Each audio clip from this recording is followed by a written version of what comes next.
Let's go across now for the NDRF briefing on updates on the impact of cyclone Amphan. Listen in. का भी जवाब मैं दूंगा।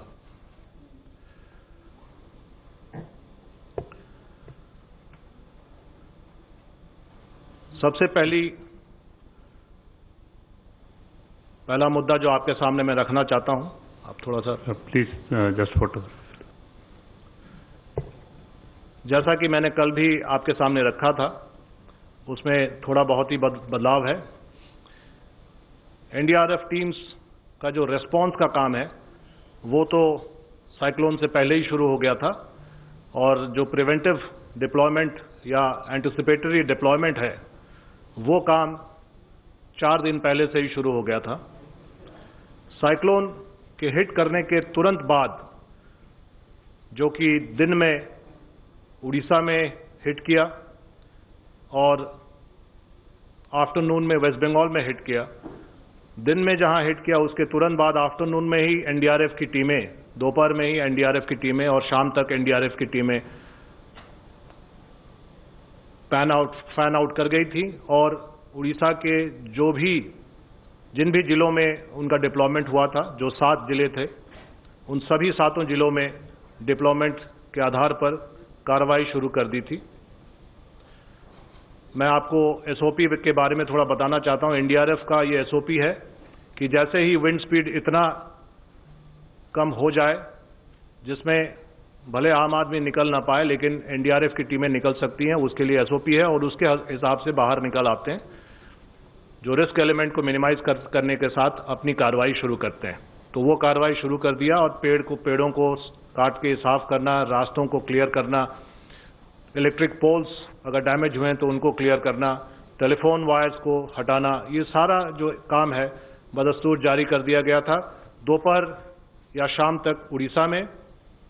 और अंधेरा होने के बाद, क्योंकि लैंडफॉल के बाद अंधेरे तक हवा चलती रही पश्चिम बंगाल के अधिकतर इलाकों में, तो देर शाम या अंधेरे होने के बाद बिजली नहीं, गुम होने के बाद भी, बिजली नहीं होने के बावजूद भी अपने सोर्स और अपने लाइट्स जो हमारे साथ रहते हैं, हम लोग उस मामले में भी सेल्फ सफिशिएंट है और उसी को इस्तेमाल करके कार्रवाइयां शुरू कर दी। आपको मैं उनके बारे में कुछ फोटोग्राफ्स भी आगे दिखाऊंगा।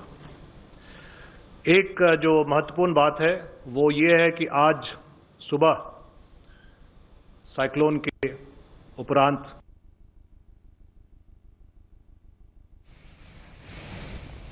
नेशनल क्राइसिस मैनेजमेंट कमेटी की बैठक आज भी की, जिसमें पश्चिम बंगाल के मुख्य सचिव और उनकी टीम थी और उड़ीसा के मुख्य सचिव और उनकी टीम उपस्थित थे वीडियो कॉन्फ्रेंसिंग के माध्यम से, ताकि जो नुकसान हुआ है उसका आकलन भी मिले, प्राथमिक आकलन, और रेस्पॉन्स के बारे में एक दूसरे से विचार विमर्श हो और ये तय हो कि आगे की रणनीति क्या है।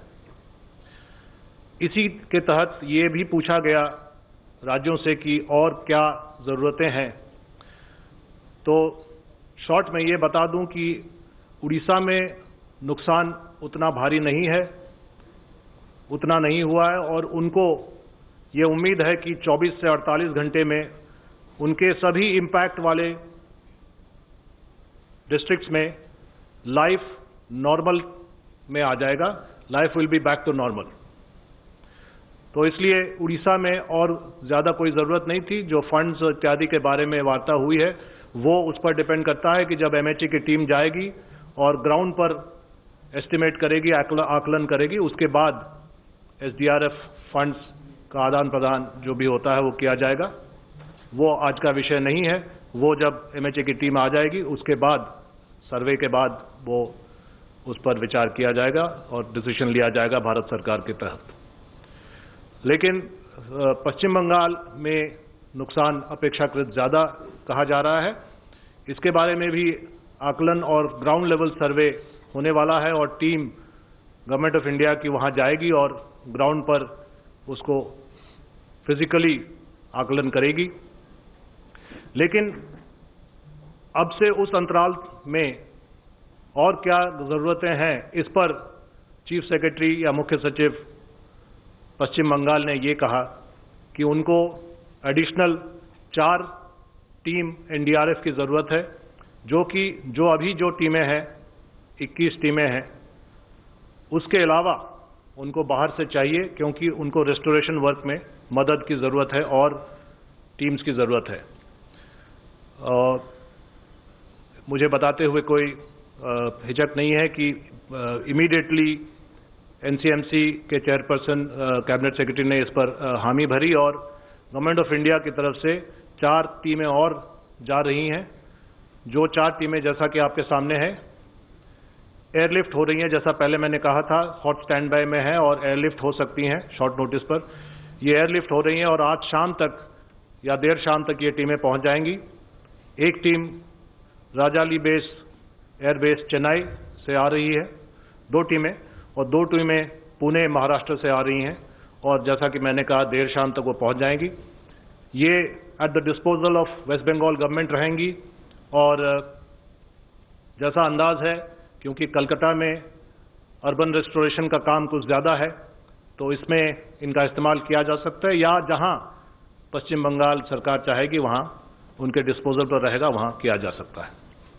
जैसा कि मैंने पहले ही कहा, सिचुएशन उड़ीसा में अंडर कंट्रोल माना जा रहा है और 24 से 48 घंटे में वहां नॉर्मल सी रिटर्न कर जाएगी। जैसा कि चीफ सेक्रेटरी उड़ीसा ने बताया, इम्पैक्ट वाले जिलों में भी 90% पावर और टेलीकॉम सुविधा बहाल हो चुका है और अगले 24 घंटे में ये और अच्छी तरह से बहाल हो जाएगा। एनडीआरएफ का टीम डिप्लॉयमेंट अभी यथावत है और जब तक सरकार चाहेगी, राज्य सरकार, तब तक हम लोग सेवा देते रहेंगे। ये विमर्श के आधार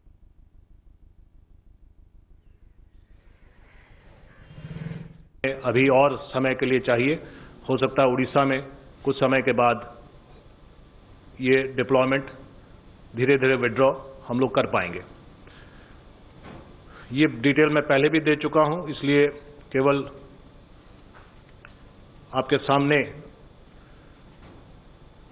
मैं आपको चित्र के माध्यम से ये बताना चाहता हूं कि ये जो टीमें आ रही हैं, 4th बटालियन अरकोनम से टीम आ रही है by airlift by the air force aircraft.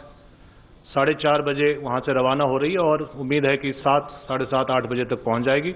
और 5th बटालियन पुणे से जो टीम कलकत्ता आ रही है, इसकी उम्मीद है कि ये 5:30 बजे रवाना होगी और वही उसी समय के आसपास टीमें पहुंच जाएंगी।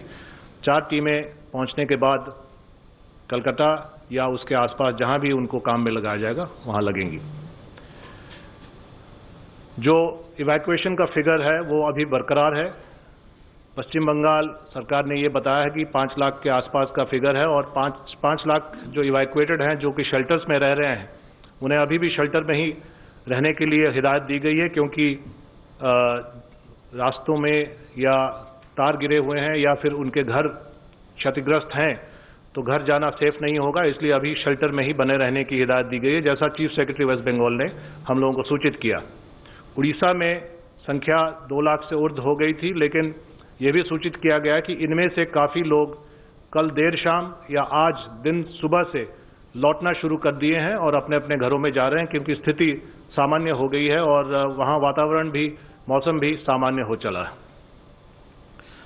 पश्चिम बंगाल में जैसा कि मैंने कहा, अंधेरा होते ही हम लोग काम पर लग गए थे, क्योंकि अंधेरा होते ही नहीं, जैसे ही तूफान, अंधेरे के बावजूद तूफान में कमी आई थी, हम लोग काम पर लग गए थे। और ये कुछ पिक्चर्स हैं जो कि सेल्फ एक्सप्लेनेटरी है और किन लोकेशंस पर काम हो रहा है ये भी आप देख सकते हैं। एयरपोर्ट रोड कलकत्ता, जहां पर बहुत सारे पेड़ गिरे हुए हैं।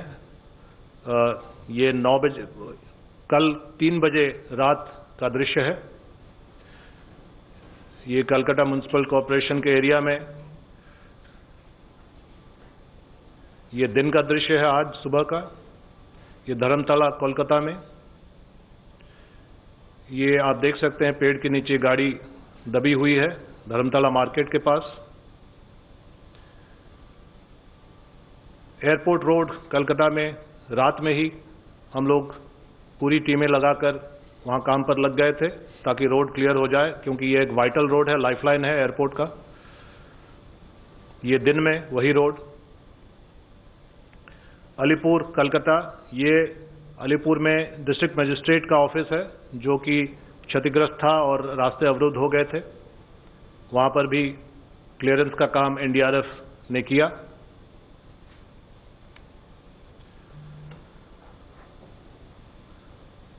ये आप वीडियो देख पा रहे हैं, जो अत्याधुनिक चेन सॉज हैं उसका इस्तेमाल करके पेड़ को जल्दी से क्लियर किया जाता है। ये नंदीग्राम पूर्वी मिदनापुर में है, जहां पर बहुत सारे पेड़ गिर गए थे हवा के चलते। ये रामनगर पूर्वी मिदनापुर मार्केट इलाका। ये आरामबाग हुगली में, हुगली जिला जो भी 6 जिलों में अफेक्टेड जिलों में गिनाया गया था। ये कोंटाई ब्लॉक पूर्वी मिदनापुर। रात में भी रात भर एनडीआरएफ की टीमों ने रोलिंग रोटेशन से काम किया है। 2 घंटा काम करने के बाद एक टीम रेस्ट करती है बगल में, तो दूसरा टीम उसमें काम में लग जाता है, क्योंकि समय ये प्रीमियम पर है और जितना जल्दी हम लोग रोड क्लियर करेंगे सामान्य लाइफ उतनी जल्दी लौटेगी। धमखली 24 परगना, नॉर्थ 24 परगना, दोमजूर हावड़ा, साउथ 24 परगना। ये आप देख सकते हैं जो मकान ध्वस्त हुए हैं, कच्चे मकान, उनका एक परिदृश्य है। ये गोथाबा ब्लॉक साउथ 24 परगना का एक ब्लॉक है। ये काक द्वीप, जो सागर द्वीप और काक द्वीप के बारे में मैंने कहा था कि पॉइंट ऑफ लैंडिंग या लैंडफॉल इसी के आसपास है, और दोनों ही द्वीप हैं, समंदर से सटे हुए कोस्टल एरिया में द्वीप है। Hello everyone, this is Rahul Kamal here. Hope you enjoyed this video. For the latest news and analysis, like and subscribe the India Today YouTube channel, and don't forget to press the bell icon to stay updated.